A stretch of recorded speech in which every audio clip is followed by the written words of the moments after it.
Today on the CEO Barbecue, we're looking for silver and gold in the Sierra Madre district of Mexico, together with Mithril Silver and Gold. If you want a bullet point summary of this and all the other CEO barbecues in your inbox once a week, go to resourcetalks.com and subscribe to our free newsletter. Now, although the company you're about to hear from has not paid us for the production of this interview, you should still not treat this video as research. Research is conducted by reading the company's official filings, which you can find on setterplus.ca. In any case, please only watch this if you absolutely know what you're doing. This interview is intended only for experienced junior mining speculators because mineral exploration, development, and mining is an extremely tough business where failure is the norm and should be the expectation. This is going to be a conversation that is general and impersonal in nature, and it is also going to contain forward-looking statements. I am not a licensed financial advisor, and my business sells content-producing services, which also makes me biased. Although this company has not paid for the production of this interview, it doesn't mean they won't become a client in the future. They might. So before continuing on, please talk to an independent investment advisor with a good long-term track record because your capital might be at risk. If you're not 100% sure you understand 100% of the disclaimers I just showed you, please go to the last section of this video and do not consume this content unless you fully understand and agree with everything said therein. That all said, Mithril is listed as MSG on the TSX Ventures Exchange, where the average 3-month volume is 30,000 shares.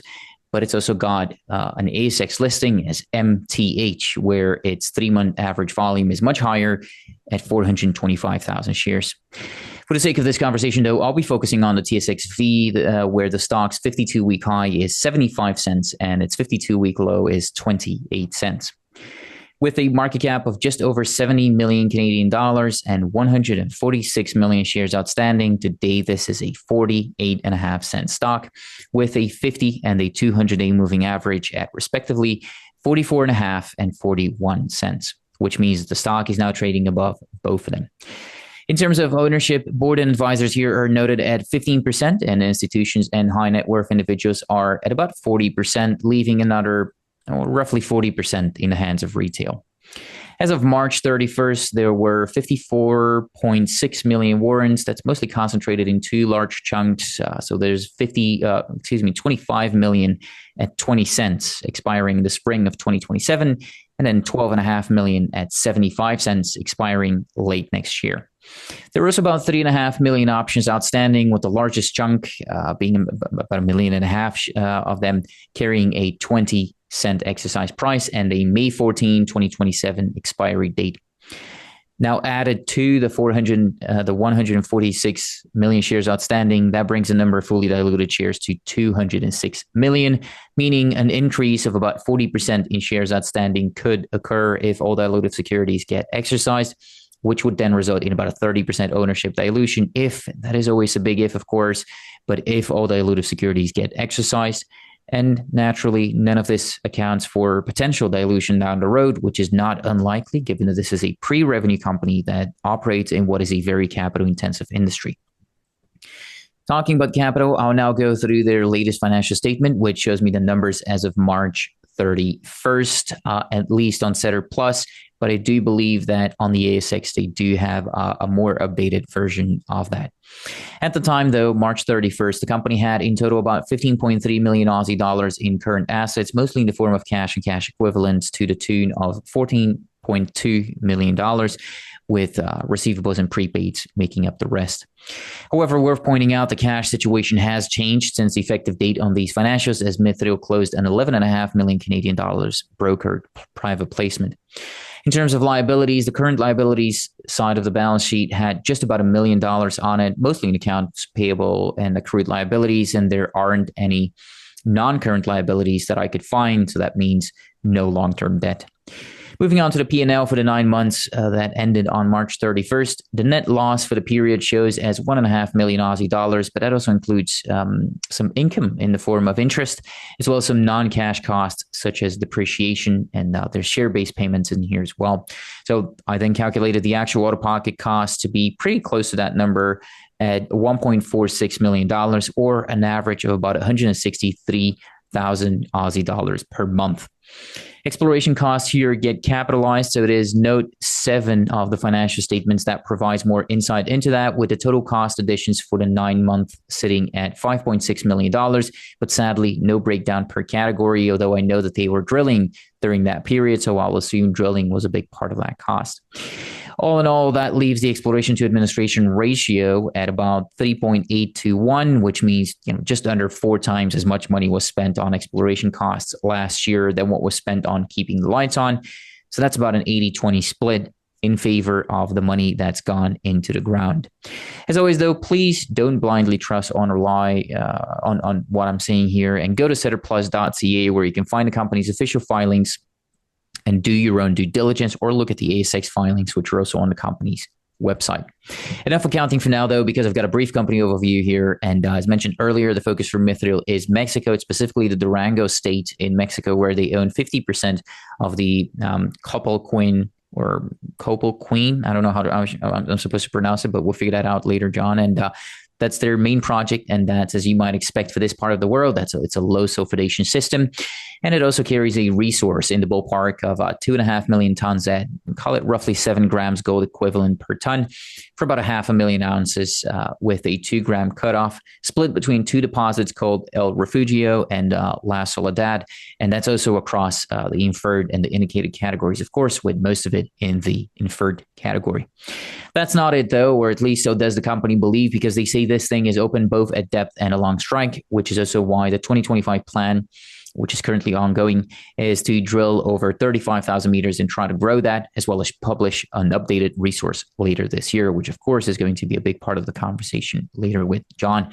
Important note here, though, is that, again, Mithril owns 50% of that, and they have to pay $10 million by August 7 of 2029, plus $150,000 every 6 months to earn the other 50%. But the vendor can also elect to take up to 10 million shares at 10% discount to the 20-day VWAP, after which the vendor also gets a 2.5% NSR. Part of it is buyable, but again, more about that later on in the conversation as well. Now, for this to actually become a conversation, though, I will eventually have to shut up, and now seems like a good moment. So, John, I'll give you the word here. But first of all, thank you for sitting down with me today. No, thank you, Tony. It's a pleasure to be here, and looking forward to chatting. I do as well, and the pleasure is all mine. And since this is your first time on the barbecue, though, we'll have to go through the smell test first. But just before that, I look at this, and the first thing that I'm thinking about is, Mexico. And Mexico is being mentioned in the headlines in more of a negative than a positive light, at least from what I can see. You're still sinking millions of dollars into the ground there, though. How come? Why Mexico? Why now? Look, I've been working in that region of Mexico since 2002, so I had a number of successes there. Have got very familiar with the people there in that region and built up some good relationships, and very comfortable working there. So in this particular area where we have the Copperkin project, I've been in that area now for about 7 years, and really we've had no problems at all at the ground level. We maintain good relationships. People there want to see economic development. They're very happy that we're there employing people, spending money. And what you see in the news is always, it's always sensationalized a bit more. There has been the previous administration in Mexico was fairly hostile to the mining sector, and it didn't help things a lot. But the new administration there now, while not sort of announcing a sudden turnaround of things, has certainly softened its rhetoric towards the mining sector. And it is important for Mexico's ongoing economic productivity that the mining sector is supported, and it just needs to grow and flourish in the right way. We don't want environmental problems. So we want all the corporate players there to be working within the environmental frameworks and properly permitting and operating these various projects around the country. So that's good for everyone. And so really, we've had nothing but at the local government level, state government level, we've had nothing but support in helping us, continue to proceed with our developments there. Well, there's plenty in there that we'll be back to specifically when we're talking about the jurisdiction in the latter part of the conversation. But the barbecue is almost at temperature here, and we still have to do the smell test. So I'll be starting off with the man running the company himself. Who are you, and why do you think you're the right man for the job? So yeah, I'm a metallurgist by profession. So I started working in operations around Australia. Gold, always precious metals, and some very good projects that was involved in quite significant turnarounds of those. I like I've always liked challenging roles and being able to to improve and continuously improve the operations. And after about several years, I got into development, building mines, and did a few of those in Australia. Built a gold heap leach in the Republic of Georgia in the late 90s, a 10,000 ounce per annum operation there, just when gold was down around $250 an ounce. So that was quite challenging in that regard. And then we went into Mexico, and we were earning into it was an Australian company earning into the Ocampo project with Gammon Lake at the time. Did a bankable feasibility study on that, sold our interest back to Gammon, and we picked up a suite of properties in Mexico. One of those was Palmarejo, and Palmarejo was within 2 years we had 3 million ounces gold equivalent, and I got the environmental authority for that project. And then was halfway through construction there when Core Barrick and Kinross and Goldcorp were all wanting to take over the Australian company for that asset, and that was completed at the end of 2007. Core Mining took us over, and that was a $1.3 billion takeover. So that was a really good experience, and another experience. Cerro de Gallo there, I did the definitive feasibility study on that. Another Australian company, we were taken over by Primero Mining in 2013. So some good experience there. Taking projects in that region from first drilling through to feasibility through to construction. And so when we saw the Copperkin district, we thought it's another Palmarejo. The difference is they had a lot more historic mining activity. It had about 7,000 meters of drilling that had been done by a couple of Canadian juniors in the late 90s, early 2000s. And what was the real standout there was the gold grades from all the sampling that had been done across the district at the various historic mines and workings, and indeed the drilling that had been completed. The gold grades were quite spectacular, and more than double what they were at Palmarejo relative to the silver grades. So it looked like we had a very good, well-preserved epithermal gold silver system there. Hmm. Do you currently hold any other executive or board positions with other companies? No, I'm focused on this 100%. And as far as I understand it, you live in Mexico, not full time, but you're often in Mexico, or do you live in Mexico not full time? No, I'm based as of earlier this year. I'm based between Vancouver and Mexico, so I'm about 50-50, so splitting my time between Mexico and Canada. Okay. And tú hablas español. Sí. Okay, that's good. I always have to check, although maybe I should have tried to learn a little bit more so that I can figure out if that C is enough. But board and advisors here, John, are noted as owning 15% of the company. How much of that is you personally? About just under 5%. How did you and other insiders actually get those shares? Was it open market buying, financing? Does it include founders shares? How did that come to be? Well, there was the when we with Mithril. Mithril was pretty much has been on the ASX for 2000 since 2002, and in 2020 we completed a backdoor listing of putting our private company, Sun Minerals Proprietary Limited, into Mithril, and in the process of doing that vend, the shareholders of Sun Minerals, the private company, were received at the time after the financing of Mithril about 40% of the issued shares in the company post the reverse takeover. So that was completed in May 2020. So shareholders of Sun had earned their shares by putting money into the private company. So I received about 11% of the shares of the company just from that, because I put a couple of $1 million into the private company in securing the property, paying off taxes, and doing a few years of exploration there before we put that into the public vehicle being Mithril. And then last year I put another um, four or $500,000 into three finances we did throughout the year. So if you work that out, an average over the shares that you own right now, what would the average price be that you've paid for your shares? It would probably average around, oh look, I haven't worked it out, but it's probably around 20 cents thereabouts, 20 or 30 cents. Okay. Well, having mentioned some of the other insiders, they would own then about 10% of the company in that case. Let's do talk about the rest of the team here as well, specifically about who's pointing the drill rigs and have they made discoveries in similar geological settings before?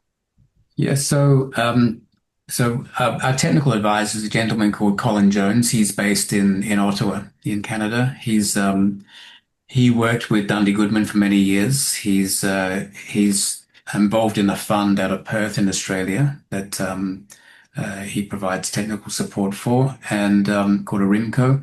And Colin's very well regarded, well known in the industry. And when he visited this property in early 2023, he immediately saw the enormous potential there, saw the scale of it, and saw what he thought at the time was evidence of a much deeper vent system that was responsible for all this widespread gold and silver mineralization all over the district. And as Colin says, all that is just noise.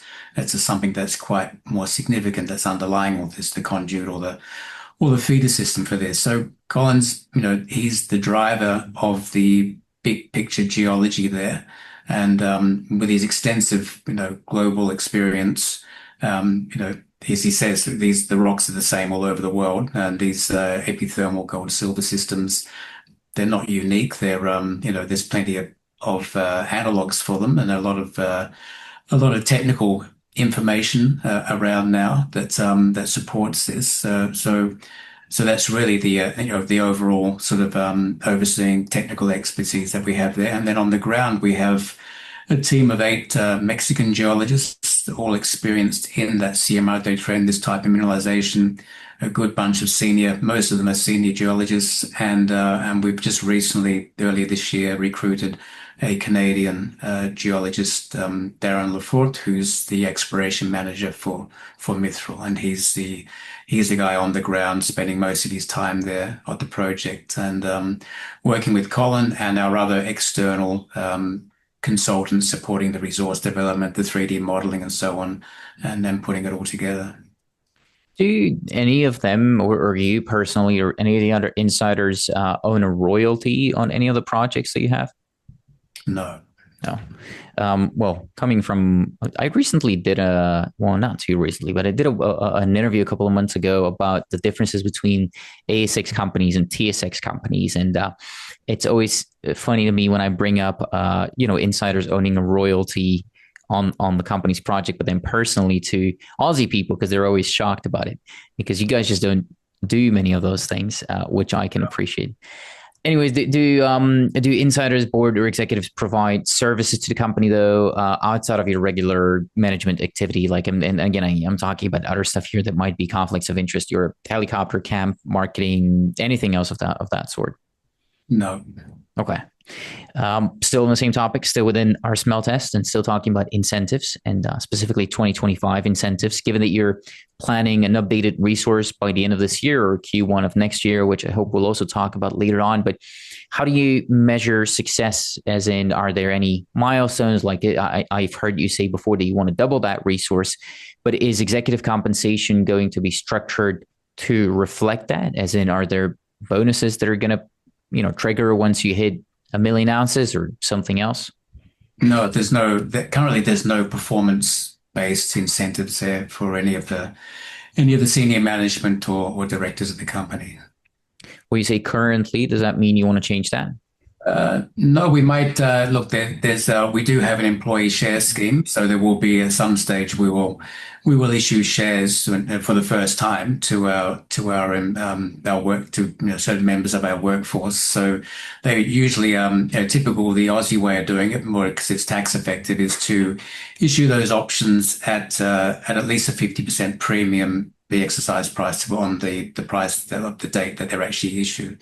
So, and typically in Canada, they're usually issued at the closing price on the day that they're issued, but they're usually they have vesting conditions like 50% after 1 year, 50% after 2 years, that sort of thing.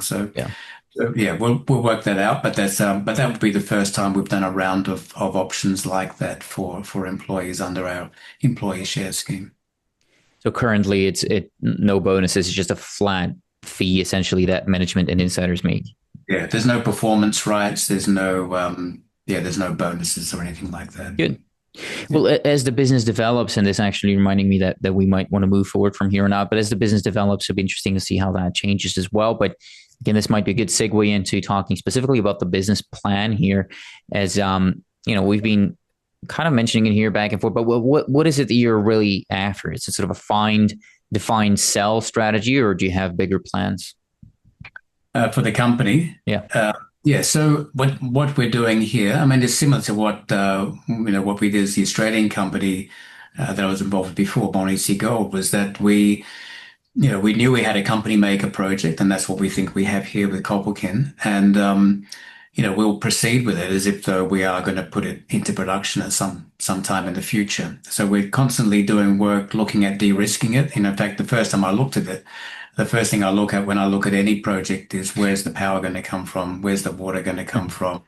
What are the communities around there? Could you actually develop it at some stage in the future? Also look at the metallurgy, because you don't want to go progressing something that you're going to have a lot of difficulty extracting the metal from it at the end of it all. So all those tests passed on this, so we'll keep proceeding with this. We've got multiple targets all across the district. So there's you mentioned the resource, that's only on one target area. So we've currently got 6 targets in the district that we've done enough work on now that we are progressing those to be drill ready at various times over the next sort of year and a half.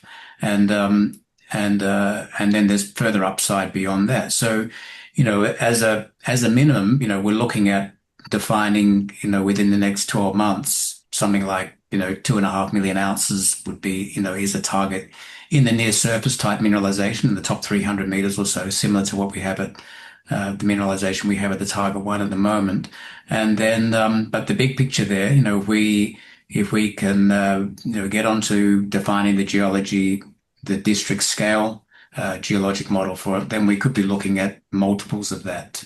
Like Palmarejo. Palmarejo had no drilling in 2004, and Core is now, with their production and what they have in reserves and resources, they're up around 4 million ounces of gold and 270 million ounces of silver, and continually expanding in the district they have there, and that'll be a long-lived gold silver district, and will be a great great provider of gold and silver for Core mining. So that's what we're looking at here. We're looking at a similar sort of proposition. You're kind of stealing my thunder there, John, because I was intending on using questions about metallurgy as a tool to make myself seem smarter than I really am later on in the conversation, and we might be back to that. And I gotta say, I also enjoy kind of the Aussie way of naming projects, because your one and your other target are called Target 1 and Target 2. And I don't know why they ever should be called anything else. But we'll get to all that later on in the conversation. Given the history of the district, though, here, John, why hasn't anybody done and completed that business plan already if the deposit is there the way that you believe that it is? Right. You mean like predecessors to Mithril? So there were 2 Canadian juniors did some work on it at the late 90s. There was one company, Bell Coast Capital Corporation.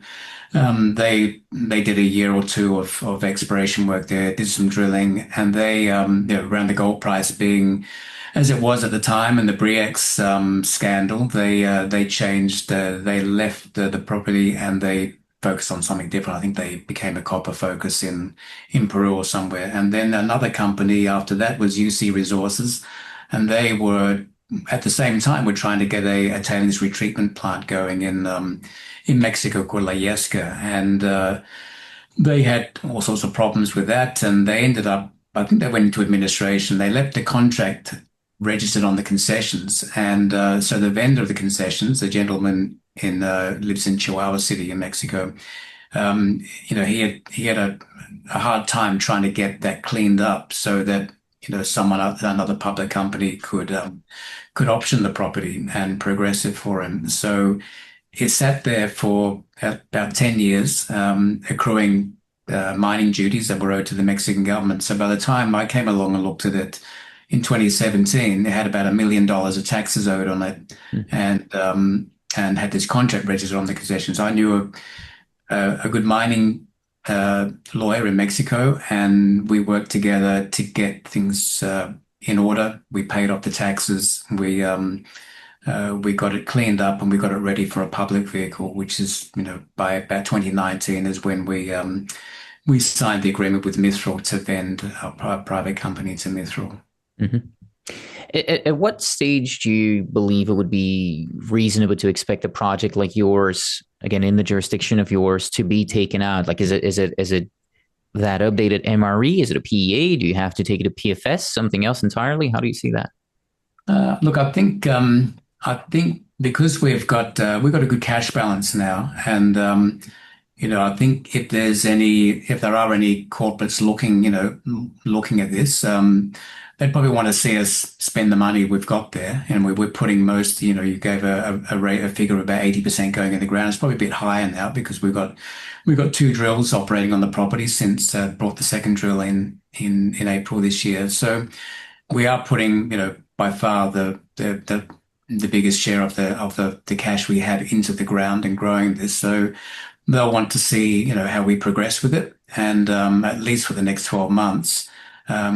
But I think updating that resource, that's just really just the tip of the iceberg there, getting that resource to around 800,000 to 1 million ounces thereabouts, maintaining the grade up around, just under 7 grams per ton gold equivalent. If we get half of it into at least measured in indicated category, that on its own, being high grade, is going to be a very, very high margin, profitable resource, and won't be a lot of capital to develop something like that because of the grade, and would be a very quick capital payback. Anything I've always looked at over the years, I want to see a capital payback of no more than about 18 months on these precious metals type properties, and here we would be well under that 18-month figure. So, look, I think, in terms of a bigger corporate being interested in this, I think they'd want to see clear evidence that this is going to be at least sort of a 2.5, 3 million ounce district with some upside there. So that would be the sort of figure I expect they would be looking at.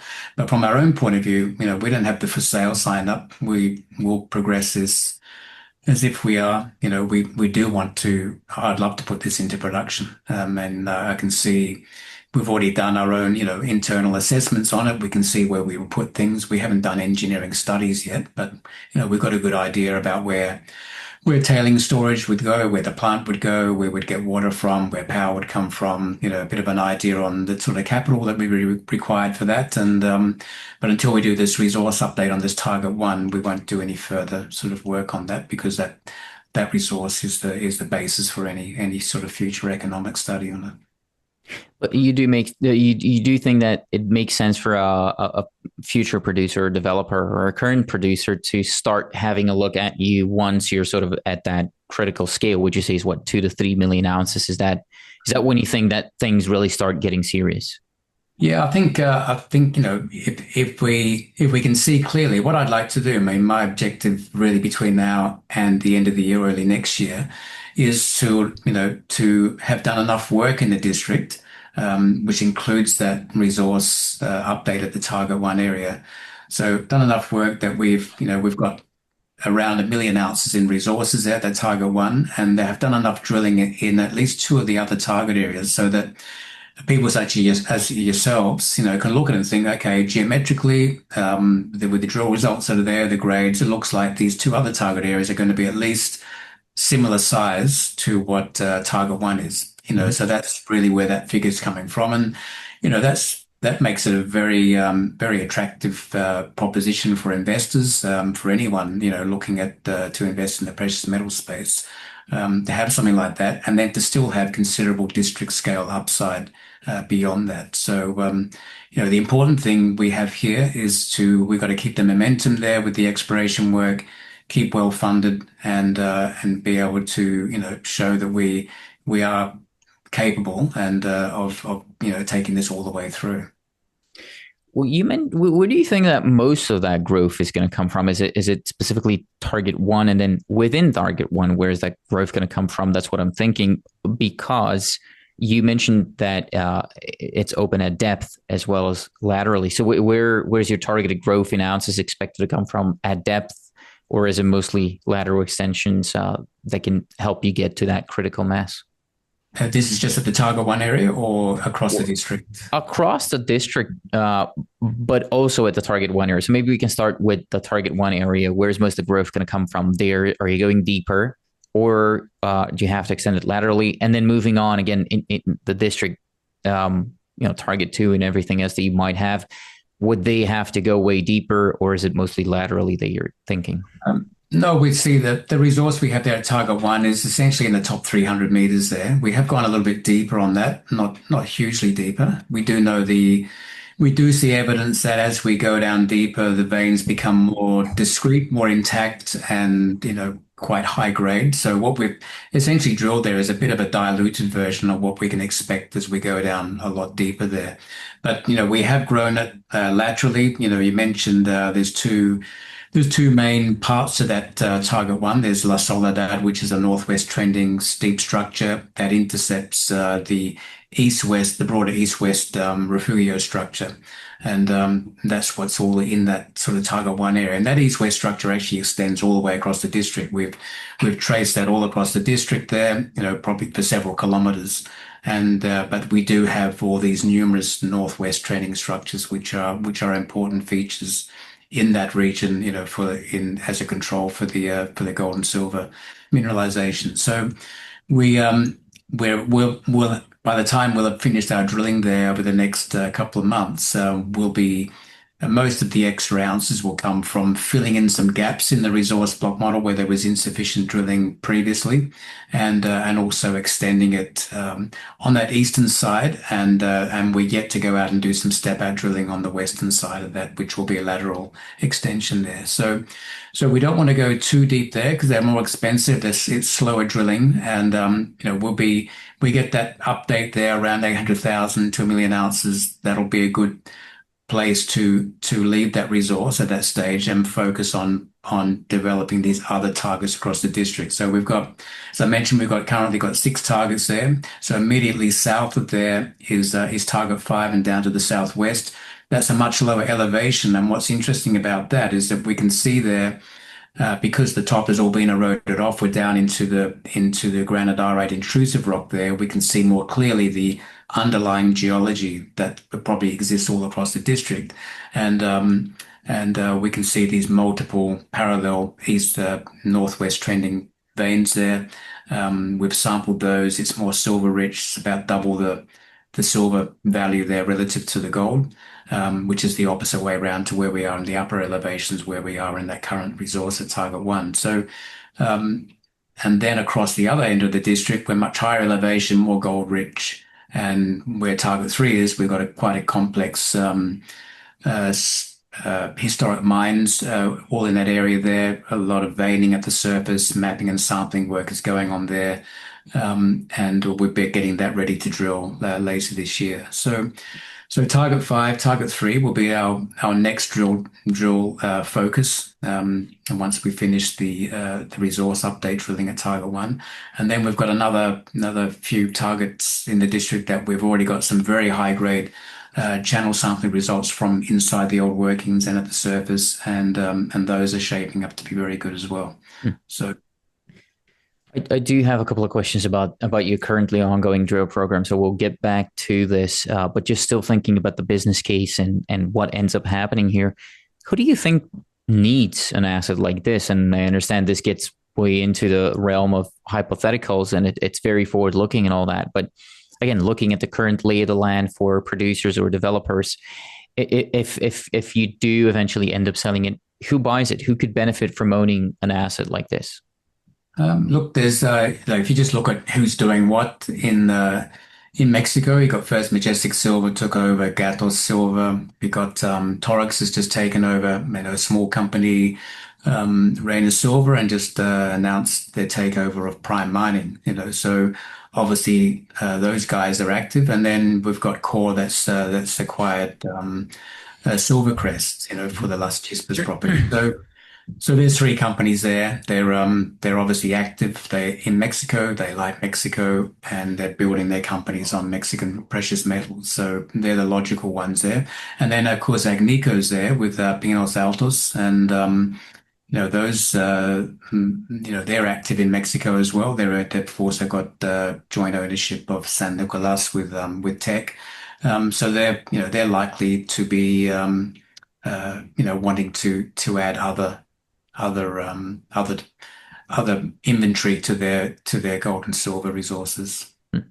Are you already talking to them in any capacity? I mean, and it's not like you're saying, or well, don't tell me too much, but do you guys talk essentially? Is what I'm, or do you have connections there? Yeah, we talk. Yeah, we go to these various conferences. When I was at Beaver Creek last year, I chatted with a few of the bigger players in Mexico. They just want to know what you're up to and how you're going there. We sort of share experiences as well, and just look forward to chatting, keeping in touch and talking sort of down the track. And we'll probably do the same again this year at Beaver Creek as well. So the industry is quite small. People do keep in touch and, like to get updates and now and then, what's going on. So, so we keep our options open there. I mean, like with Palmarejo, with Born Easy Gold, we weren't, we certainly didn't intend to be taken over. We progressed things and it just became a compelling proposition for one of four companies. And in the end, the board voted, in favor of and recommended shareholders accepted the takeover at that particular time, which was very good timing because it was just before the GFC. Well, on that note, it was good timing for you. But on that note, or on the note of timing, I understand it'd be hard to answer this. But given that would it take you 15 months of drilling, I believe, to go to that first and current resource that you have right now? How long is it going to take you? How long could the plan that you have, like, getting to that critical mass for the district of 2 to 3 million ounces, how long could that plan take? Look, I think the next 6 months, in 6 months from now, that's how I was mentioning before. I'd like us to be able to, to have that resource updated, get that to around 800,000 to 1 million ounces gold equivalent at that target one, and be able to, demonstrate or clearly see that we're on the way to having another two similar sized targets coming into the resource category sometime after that. So, 6 months, a good indication of where we're heading, and then, probably by the end of next year, having then put those target areas with a preliminary resource on each of those. So, well within 18 months, say from now, that would be the ideal sort of outcome that we would have there. Well, that does give a good idea of timing efficient or time efficiency. What about a drilling efficiency? How many meters is it taking you to define an ounce of silver or gold? Well, we'll talk about gold equivalent.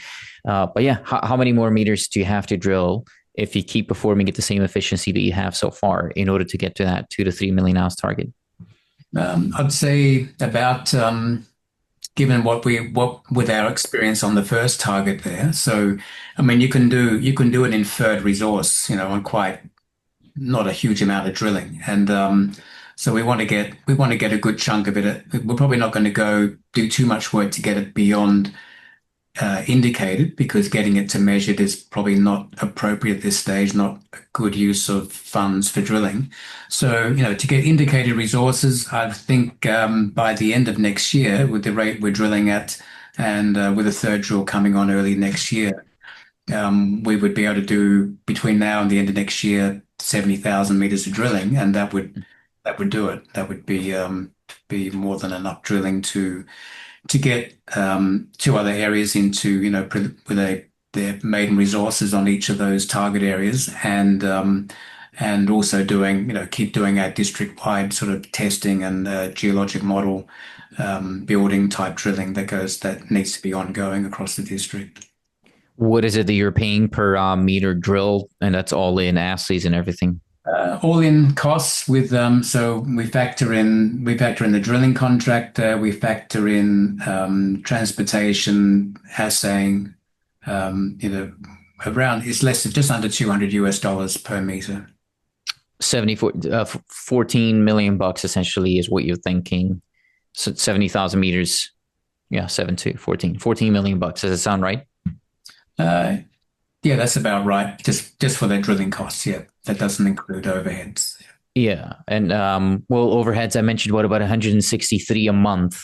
So that's 2 million bucks a year, give or take. And you're saying 18 months, that's a year and a half. So that's 3 million bucks on top of that. So 14, 17, rounded up to 20 for contingencies or whatever else might be in between. And then you have to pay for the property as well, the 10 million bucks that I mentioned.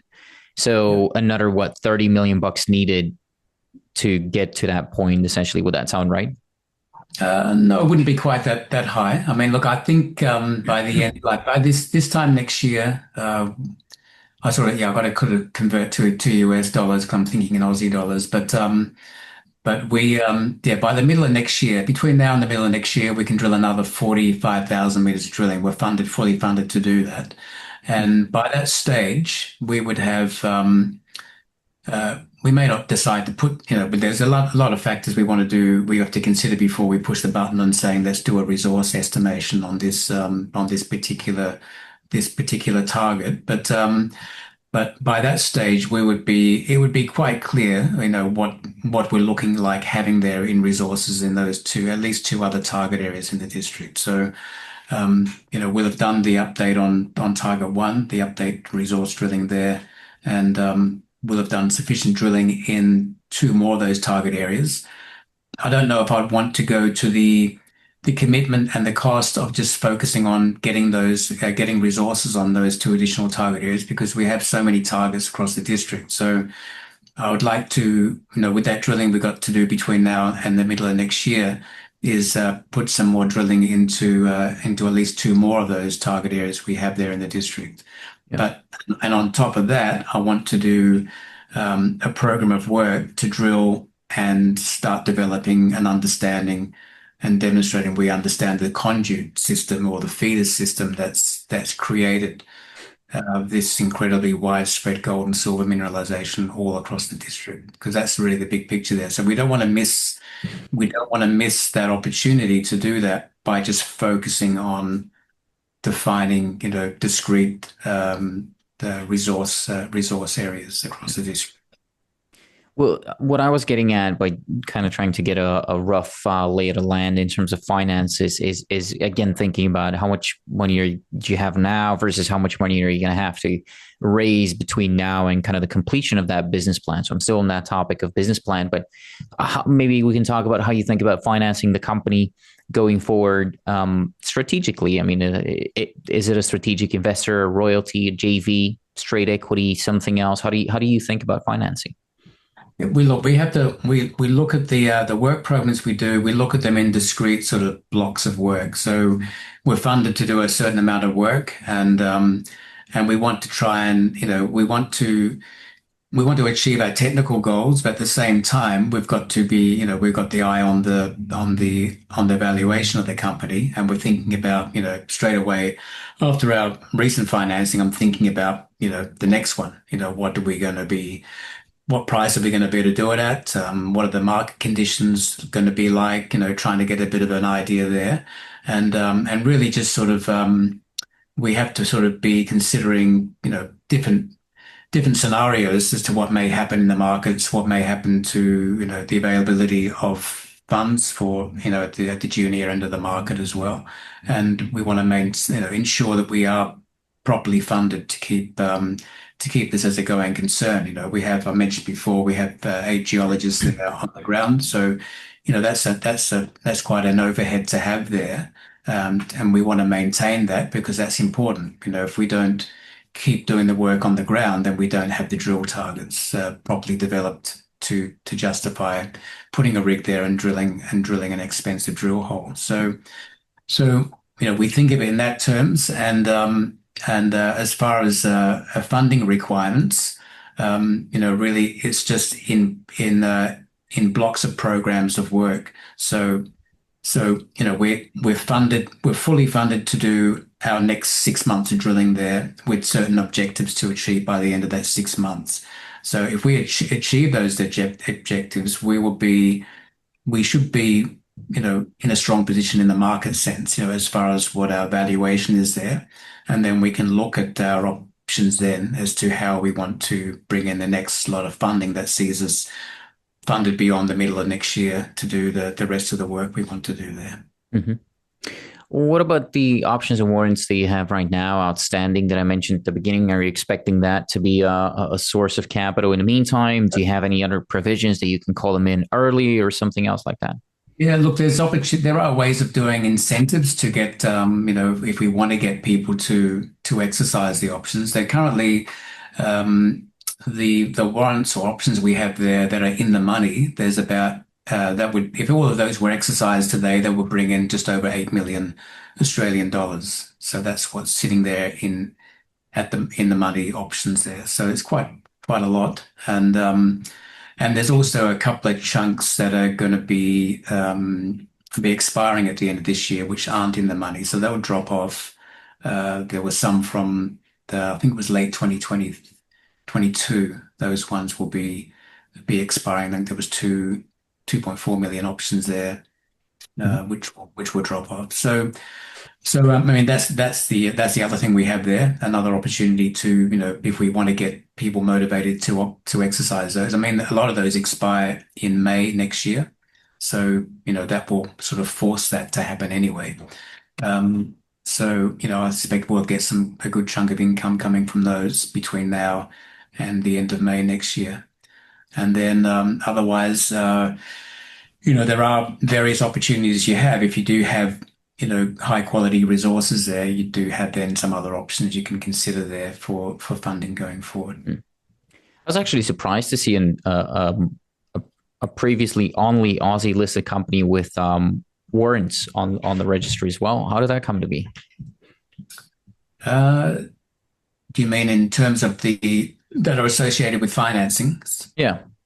Yeah. There's a lot of Aussie companies are doing that. So, have always done that. We call everything options in Australia. Whereas in North America, which makes more sense, an option is, more employee option. A warrant is a particular, is usually associated, is the option that's associated with the financing. So it makes it a bit clearer. But yeah, there's still a lot of the, probably more so in the last 3 years or so, there has been a lot more of the financings or capital raises in Australia do tend to have at least a half or a full option or warrant associated with each of the shares that are issued. Because you guys also get a cap on how many shares you can issue within a year, if I've understood that correctly. It's something like 15%. It's 15%, and then there's another. The listing rules allow another 10% that can be approved by shareholders on an annual basis. So every year you have your annual general meeting, you refresh your placement capacity, you get the approval from the shareholders to add the other 10%. There are different conditions with that 10% as to how it can be issued, what sort of price discount is limited to, and the timing of when they can be issued. But essentially it's 25% is your placement capacity each year.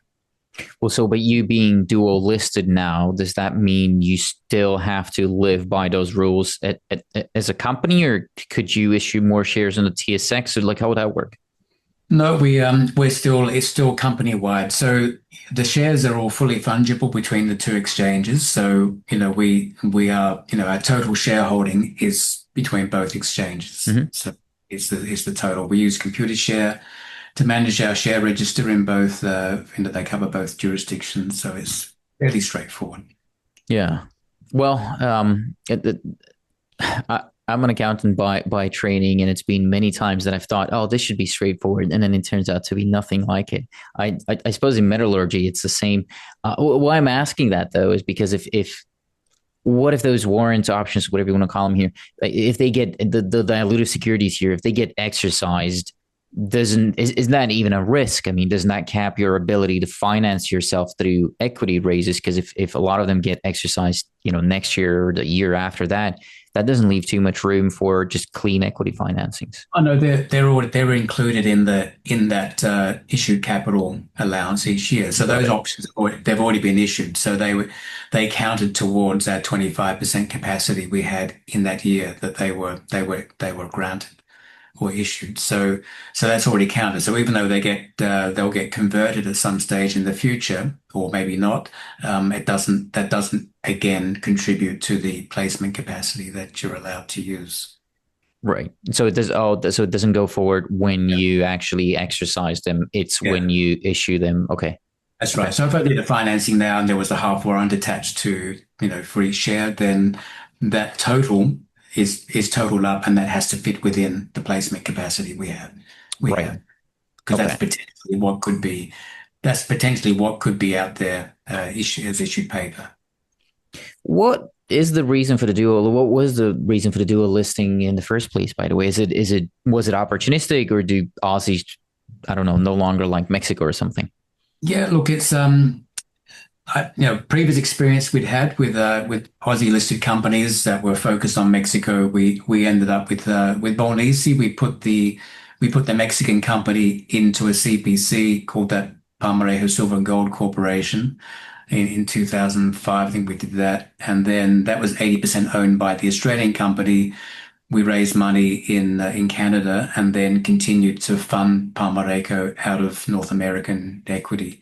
And that's how we grew the company. We weren't getting the attention and the recognition on the Aussie market at that time. I think we were at the time the only Aussie company focused on Mexico, and that's the same as we are now with Mithril. We're the only. There's one other junior now that's picked up a couple of properties in Mexico, but up until then, we're the only Aussie company with a Mexico focus. So, at the time when we decided to do the North American listing, we were, more or less compelled to do that by a couple of our biggest shareholders wanted to see us at least undertake to do that, a dual listing on a North American exchange, knowing that we'll get a better valuation as we get more established in that exchange because we're Mexico focused and there's a lot more familiarity with Mexico as a jurisdiction and as an attractive place to invest for, particularly for precious metals. Has it been worth it being dual listed? Has it been worth the extra cost and effort for you though? Yeah, it has been for sure. Really my last since the middle of last year till now. It's been a very good experience. I've met a lot of really good people in the market here. Had great support. We've only been dual listed since the end of September last year, so we haven't even had 12 months yet. So once we've been listed for 12 months, there are certain things that we can take advantage of being TSXV listed, such as life offerings and being able to issue paper without having a 4-month escrow on those financings.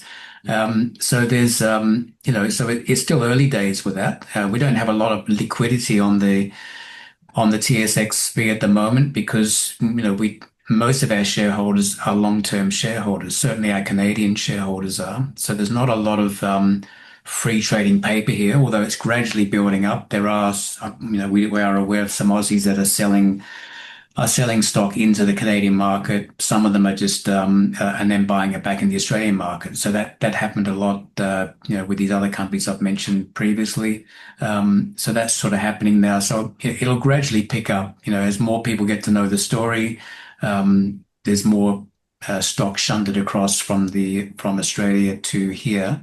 We'll start to see the liquidity pick up, and I think we'll find that it'll be a lot more dynamic market here for Mithril going forward here with our Mexico focus and being in the same time zone as here. And and it'll pick up. And, I think both exchanges will be important for us, but I think what we're looking forward to having here is the best of both worlds. Mm. So you're not planning on dropping that ASX listing anytime soon, then? No, we don't think that'll be necessary, and certainly not planning to do it. But I think we're in a good position now. We've made a lot of advances here with our TSXV listing, and yeah, there is a bit more work, and it has been quite challenging at times. We're just getting familiar with everything, but we've got good people working with us. We've got good legal counsel here in Vancouver. We've got corporate communications. And as well as what we have in Australia as well. And so we're in a good position to take advantage of being listed on both exchanges. Mm. What about the cost? Like, how much more is it costing you to be listed on two exchanges? Like, if you were just yeah, I mean, how much does an Aussie listing cost? I suppose if you were to drop it, how much money would you save? If we were to drop one of the exchanges, I don't know, it might be in the order of a couple of $100,000 a year. It's Mm. not a huge, it's not a huge, for the benefits we get from it in terms of getting better access to particular investors and to capital in both being on both exchanges. I mean, that far outweighs the additional costs of being listed on two exchanges. And that's what we've found really since the end of September to now. That's been, a benefit. We've done two financings. We raised 12.5 million Australian dollars at the end of October last year, and we've just put away 11.5 million Canadian dollar financing in July. So, for us, it's been a good, being on both exchanges has been very, Mm.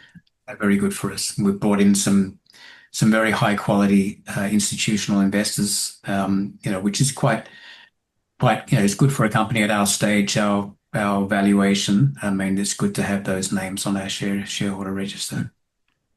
Well, while on the topic of money here, John, you don't quite own the asset yet entirely. It's 50% as far as I understand it. And I touched upon the basic terms at the beginning.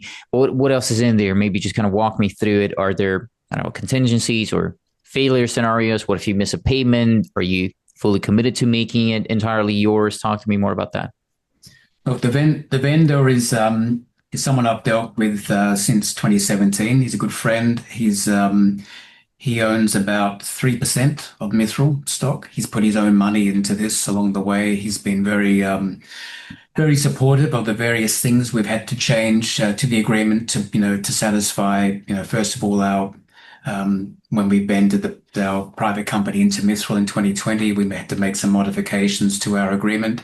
And then again with the dual listing, the Canadian dual listing, we had to make some changes there again.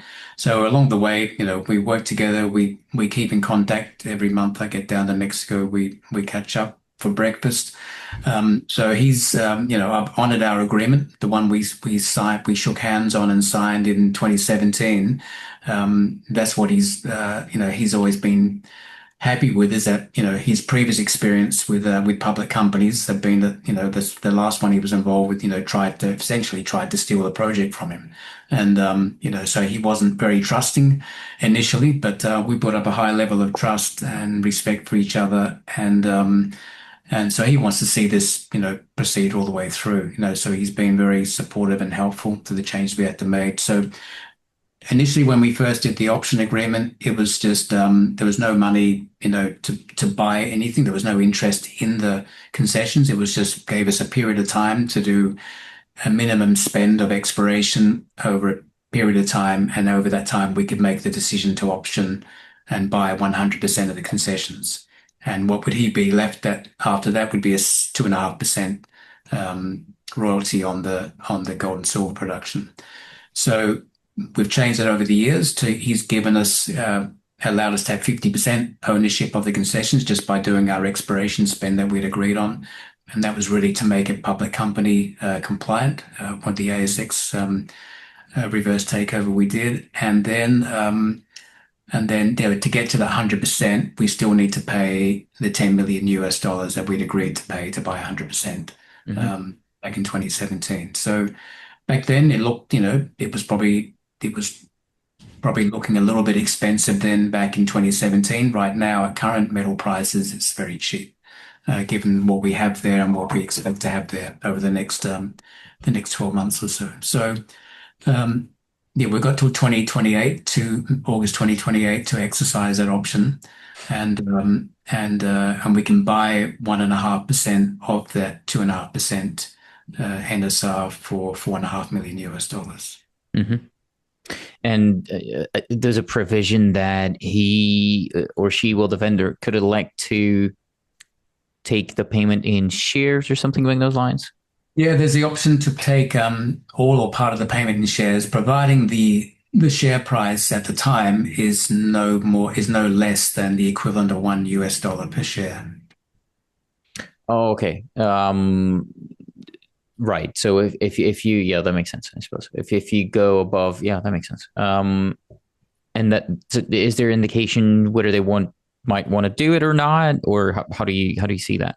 It's hard to say. I mean, it'll be his personal preference, whether he wants to, take the cash, or he might decide just to take, some of it in cash and some of it and leave some of it in equity. So, as I said before, he's put his own money into various finances we've done since 2020. So he's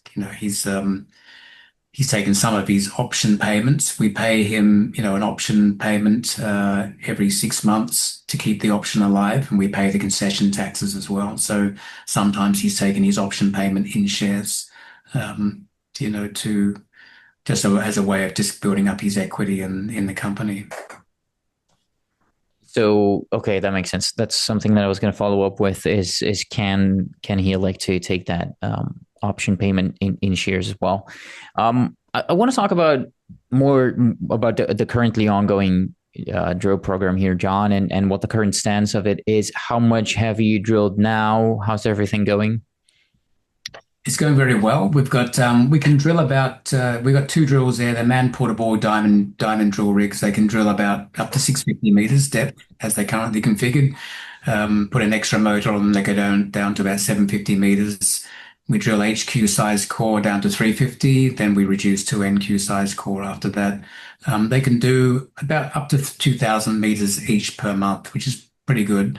4,000 meters is sort of the maximum we would do. We're probably averaging around between 3.5 to 4,000 meters per month that we're drilling there. So, so over a year we can do, in the order of around 40 to 45,000 meters of drilling over 12 months with two drills. Mm-hmm.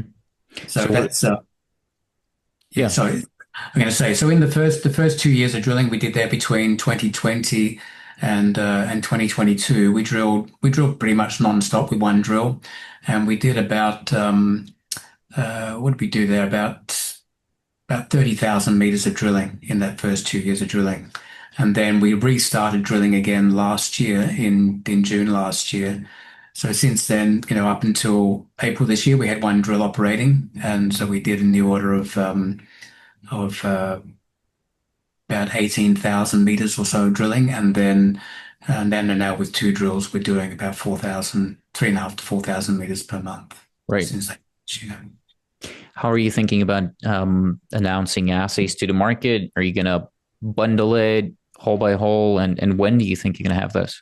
Yeah, look, I've been, what we've been doing, since last year, we tend to like to get at least 6 holes in a batch, because normally, particularly with one drill, we'd be drilling in a particular area. So it helps put things into context. You don't want to put out one, if you're drilling 3 holes on one section, there's no point in putting out just one drill hole and without getting the other two back. So we tend to put drill results out in batches of at least 6 holes. And then, so with two drills running there now, we expect we'll probably have maybe up to two announcements a month from now on for drill results. And then we're also doing, you might have noticed we've put out quite a few announcements just with channel sample results. So we use these diamond rock saws, they're battery powered rock saws that we can very efficiently and quickly take channel samples across the veins and structures we see at the surface and within the old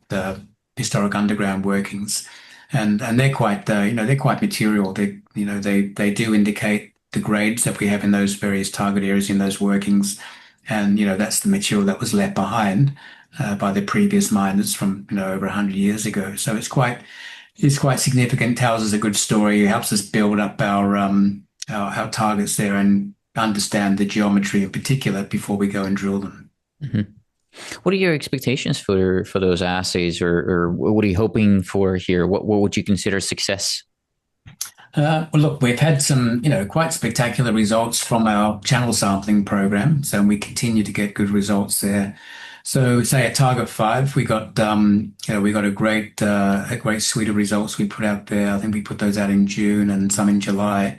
So Target 5 will start drilling there. So, there's multiple veins there. So if we can replicate those sort of grades and get, reasonable sort of widths there in each of those structures that we'd be intercepting in a program of work there, then yeah, I'd be very happy with that. So, the channel sample results there were, sort of typically around, a few grams gold and, 500 to several hundred grams per ton silver. So, that's sort of in near surface working. So if we can get sort of similar grades at least to that as we go down 50 to 100 meters below that, then we'll be very, very, very happy. And these veins can, as we've seen, in other areas in the region and our own experience at other deposits, and what we found here as well. I mean, these structures can pinch and swell. They can almost disappear and then they come back again. And most importantly, is you can get these ore shoots forming. So where a structure might cross-cut another structure, or where it changes direction or steepens up, if you get a bit of a dilation zone forming there, then that can be, can flood with mineralization. We can see some of these have been mined historically in the district there, particularly one of them at the La Soledad mine, big ore shoot there that was mined historically, and something like 250,000 ounces of gold and several million ounces of silver was estimated to come out of that one ore shoot. And like at Palmarejo, we found one of the ones we drilled there, 76 drill hole, we hit. It was something like 20 meters at 1 ounce gold equivalent. And that when that was finally drilled out, that ore shoot, where there was a big dilation zone, it formed along a structure that was sort of averaging around 2 to 4 meters in width.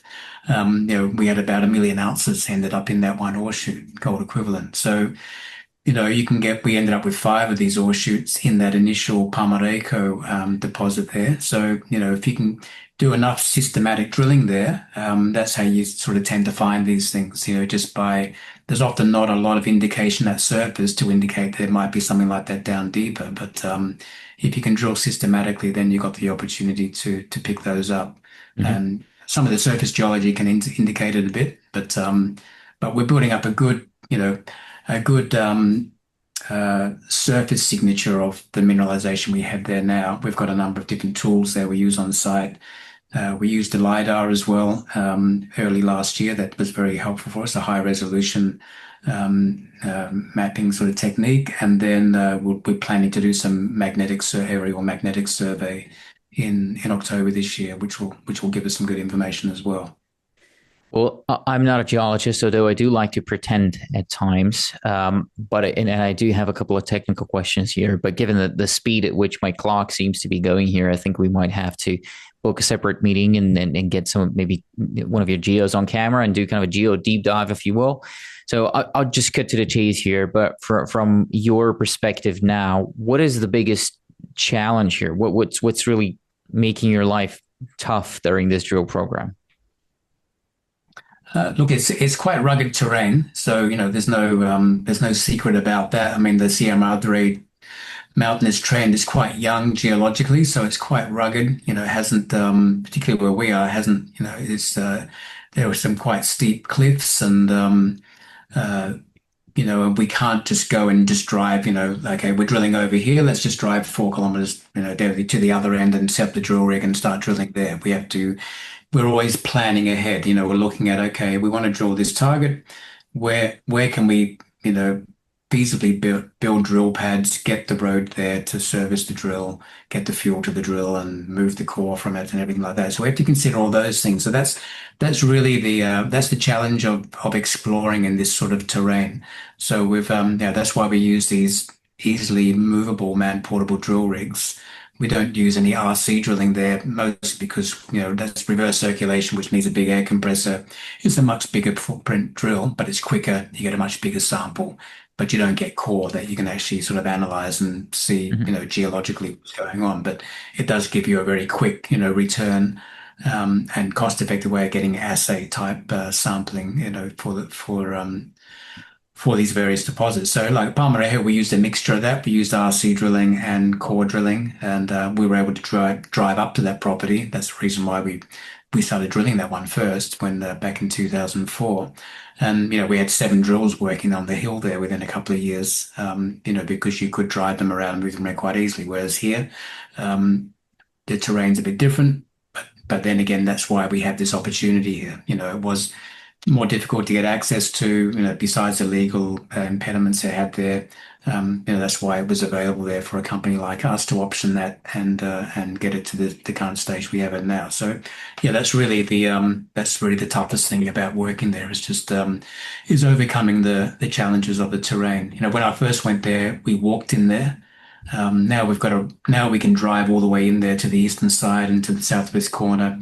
We can we can bring we're now gradually we can bring more materials and machines by road, not flying everything in there as we did do for the first couple of years. We supported the whole drill program by air, just flying everything in a 10-minute Cessna flight, which was a very cost-effective way of doing it, and it wasn't expensive, but we don't want to do that with 3 drills. We want to have the road properly established. We've now got an internal network of roads to use ATVs on, and we keep developing that. And I think we're going to make, over the next 6 months, we'll make a lot of progress there in getting our access across the district much more established and being able to move a lot more quicker between these various target areas.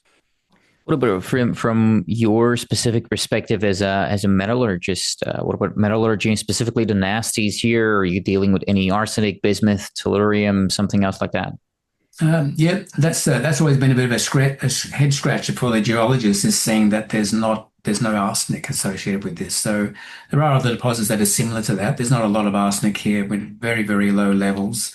So, not a feature of this. I mean, in that resource, in the Tiger One resource there, when I did some metallurgy on that, using the same flow sheet and parameters we developed for Palmarejo, because it's the same mineralogy, the same geology, and with that we got 91% of the silver and 96% of the gold extracted using flotation and cyanidation, so just conventional processing methods.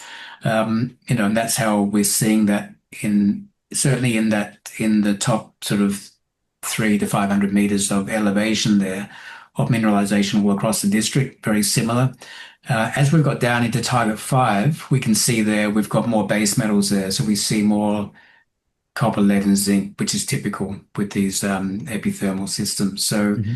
which is good from our point of view because, it looks like, you're probably familiar with Vizsla Silver's Panaco property, which is to the south of us in the same trend in Sinaloa State. But probably what's sitting underneath this is the similar sort of geology to what they have there is sitting underneath all this. Just this top more gold-rich component of the system hasn't been eroded off here. It's fairly well preserved. And so as we go deeper, we'll see more base metals coming in. So that may change things to how this ultimately gets processed in the future. If mining down deeper or down in the southwest corner of the district there may require, flotation only and producing concentrates for sale, as opposed to producing metal from the doré metal on site from these higher up, higher elevation Mm-hmm. deposits. Yeah. Is all of that work that you want to do this year permitted? Yes, we've got the way we work there is Mexico has a permitting system where if you're not disturbing more than a certain amount of different types of things, whether it's roads, drill pads, tunneling, that sort of thing, if it's under a certain maximum allowable per hectare, you don't have to do an environmental impact statement. You work under a thing that's called a NOM 120, and that's how we did all the work at Palmarejo like that and other projects we've worked on in the region there, and the same with this one here. We work under the NOM 20, so we make an advice to SEMANUT, the environmental agency, to say that this is the work we're going to do. It's assessed as being well within the maximum allowable surface disturbance, and we have a rehabilitation sort of uh, plan that we stick to and report to. So we've got a 5 year. Currently, we just got a 5 year extension to our program of work we got there. So Mhm. we've estimated how much work we'll be doing over the next 5 years there, and we've got our NOM 120 that covers us for that program of work. This has been a very active area, though, historically, right? I mean, there's a bunch Yeah. of mines that you mentioned in your presentation as well, historic mines, that is. So, is there no historical or agrarian disputes or anything like that anywhere in the package? No, there's no ejidos there. None of these land sort of ownership cooperatives that typically, all through the CMR trend. We had three ejido groups in at Palmarejo, and we had good relationships, and we always had no problems with agreements there. Here, there's no ejidos. There's no registered communities. It's all national land, but there are people living there. We surveyed about 80 buildings across the district, about half of them inhabited. There's a few settlements in there. We employ about over 30 people locally now within the district there. So, which is pretty much everyone that's able to work that lives in the district. So, and what we've said to people there is that we will respect, we treat them as a community, registered community. There's not enough people there to have any federally supported schools there. So there's been up to three little schools there in the district. We supported all those schools. There's just one remaining now. We still support that. We help the teachers get training so they can teach the primary school level children in the district. And and uh, and yeah, so what we've enjoyed there is just a good relationship with the local people. We've built up over the last several years a lot of trust there. We've always come through and done what we said we would do there. And what they want there is anything we do to be to the benefit of all the community that's there. So anything we've done there, like upgrading municipal road access roads, supporting education, training of teachers. We fly the medical brigade into the district once every month. We help with medicines, that sort of thing, because it's quite a small, very small, sparse sort of community. They don't get any much attention from the state and federal authorities there. So we sort of fill that gap there by supporting and providing whatever we can there, what's requested by people for their community. Are there any kind of written permits or agreements that you need from the local communities in order to keep drilling? No, because there is no registered community, no ejidos, there's no actual formal, registered agreements that are required there. But all we've done is given an undertaking and anyone that has a fenced property and it's been fenced for at least 10 years, they effectively have legal possession of that land. So that's what we would respect. At the time it comes to getting an authority to mine there, then or that's when you would have to deal with all those individual land possessions. Hmm. What else could be a challenge here from that perspective? I mean, I suppose Mexico water is kind of the first thing that I would be thinking about here. What's the water situation for you? Yeah, it's like typical in that region. It's most of the rainfall is between June and up to the early October each year. That's when the most of the rainfall occurs there. Probably July and August are the wettest months, and that was the same at Palmarejo and also at Acampo when we got the authority to mine that one as well back in 2003. That was so what the way we permitted both of those was we rather than going to the extent of actually building a surface water catchment dam or doing water wells, which do require quite a process, is that just in building our surface infrastructure to capture water off disturbed surface areas so it doesn't contaminate any water sources downstream. Just in doing that and capturing that water and making sure you can treat it if it does need to be released, that water also serves as makeup water for an operation. So that's how we permitted that. So I guess like an environmental control dam that's capturing water of all the disturbed areas. That water can is good enough to be using in the process water, makeup water. And then there are streams there that you're allowed to take water from, not directly out of the streams, but from a subterranean source that's sort of adjacent to the streams. You're able to extract water there for makeup water. So because there's there is abundant water in the area. There are lots of springs that are running all year round because so much water does fall during those months there, and it all filters down through the rocks there, and provides, and that's really what the locals have been using as a water source for over 100 years, is these various springs, and also the Copperkin Creek that runs right through the district. You mentioned power as well before that. What is the power situation more specifically in terms of size? Is it enough power to carry potentially a mining operation?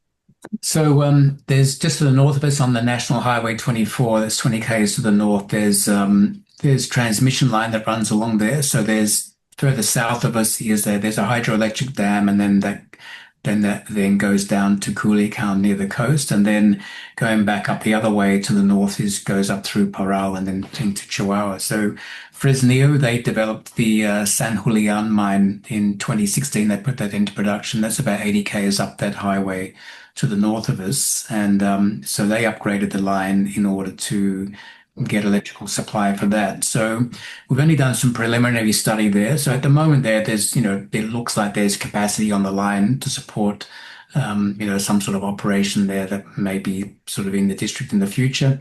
But otherwise, if that line does need upgrading there, it does, there is already the towers are already there, 20 k's to the north. So we wouldn't expect, a massive sort of, large capital cost there that may sort of make it difficult to consider a development there in the future. Mm. It's also a sub-transmission line running down from there to the town of El Durazno, just to the east of us. That's a 34 kilovolt line. Mm. And it's also got quite a bit of capacity on it as well. We didn't talk much about core recoveries. You said drilling is going well. What are the drilling conditions here in terms of, is it challenging rock to drill through, and in terms of structures that might be messing up some of that? How's that? No, it's generally, with some of the shallower drilling, we had to, we wanted to know where the workings were, the historic workings. That was more in the earlier drilling we were doing. But other than that, because of the terrain and the geology there, our core recoveries have been excellent. Really, some areas we might in the first maybe 5 meters or so might be a bit broken up and weathered, but other than that, we get fresh, good fresh rock, competent rock in all our drill core. Unless we go through a fault or some agglomerate or something like down deeper, but generally the core recovery is excellent. Right. Okay. And you look at all the old workings that are open. I mean, a lot of those have been open for 120, 150 years, and you can still go inside those workings. They're still safe. So that gives us a good indication of the ground conditions that we can expect. Mm-hmm. Well, I think I've been through most of the basic questions here and getting a better understanding of what Mithril is and what your plans for it are. Again, it'd be great to kind of have a follow-up geo discussion, if you will, to this conversation. What am I forgetting to ask you here, though, John? What did you come here hoping to talk about that I failed to bring up?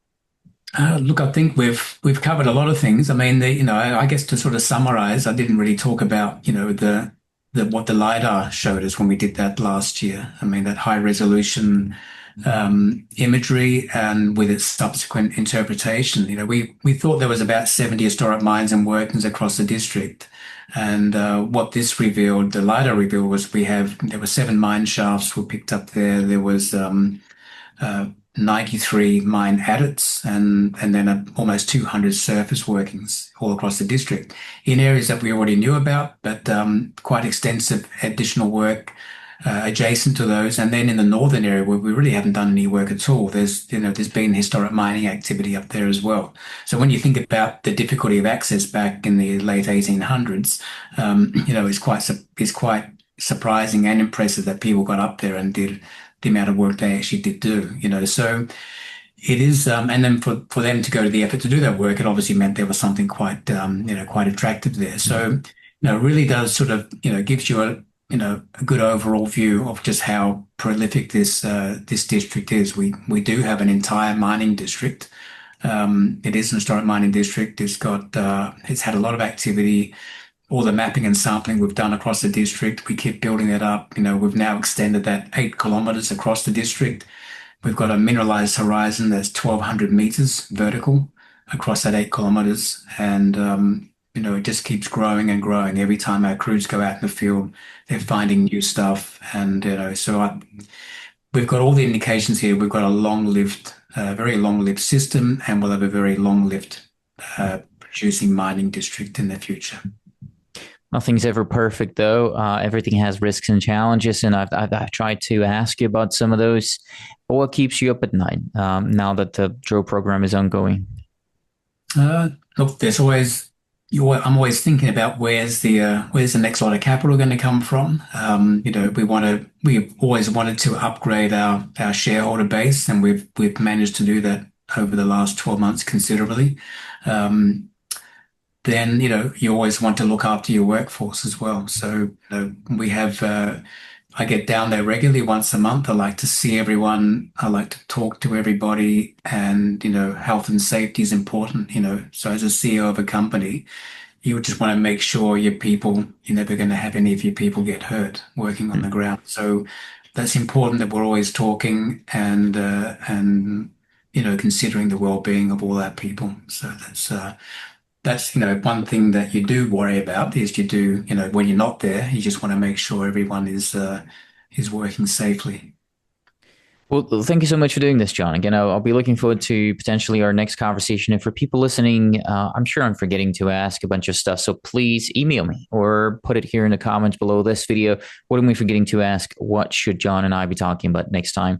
But for now, John, thank you so much for sitting down with me. Thank you, Tony. It's a pleasure. Been a very enjoyable talk. Thank you.